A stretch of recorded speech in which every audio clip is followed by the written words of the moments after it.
আসসালামু আলাইকুম। আমি মেহেদি হাসান মোহন।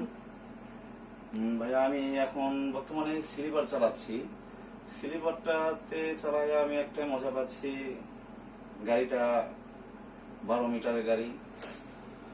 গাড়িটা চালিয়ে মজা আছে। কোন কোম্পানির বাস চালাচ্ছেন শান্ত ট্রাভেলস। কই থেকে কই? আমি রংপুর থেকে কক্সবাজার চালাই। তো তোমার যাত্রী নিয়ে যাই, যাত্রীরাও শান্তিতে যায়, আরামিতে যায় স্লিপারে।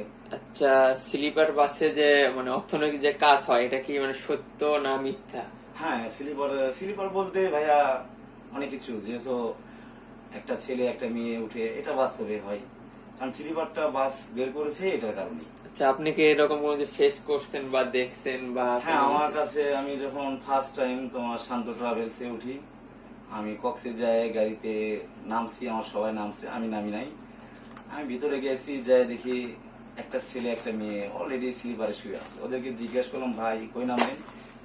বলতেছে লিং রোডে নামবো। তো আমি বললাম, ভাই লিং রোড তো আমরা পার হয়ে যাচ্ছি, আপনারা নামতে পারেন। আমার গাড়িতে স্টাফ ছিল না, সুপারভাইজার ছিল না।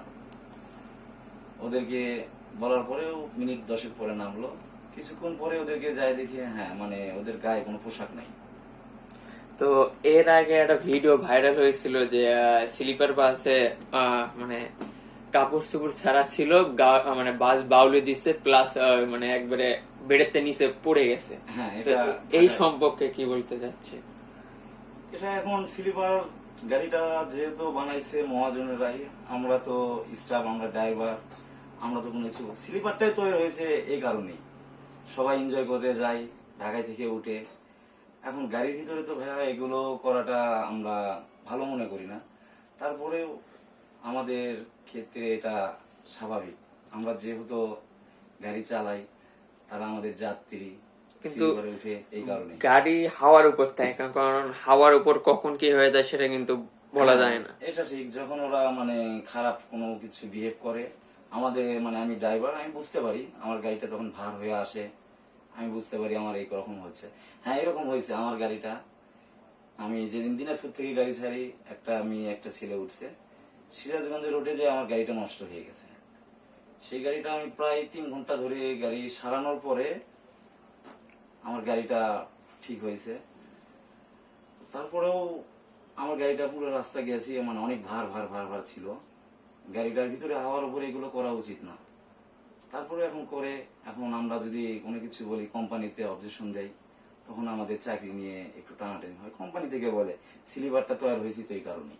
আচ্ছা, যারা এসব করে তাদের সম্পর্কে কি বলতে চাচ্ছে? তারা কি বিরত থাকবে নাকি এরকম কাজ? আমি চাচ্ছি তাদের হিসেবে আমি বলতেছি, ভাইয়া এগুলো সিলিভারেতে হাওয়ার উপরে এগুলো করা উচিত না। আপনারা এসব করেন, আরো অনেক যাত্রী থাকে, মা বোন থাকে, আপনাদের কারণে হয়তো তাদেরও ক্ষতি হতে পারে।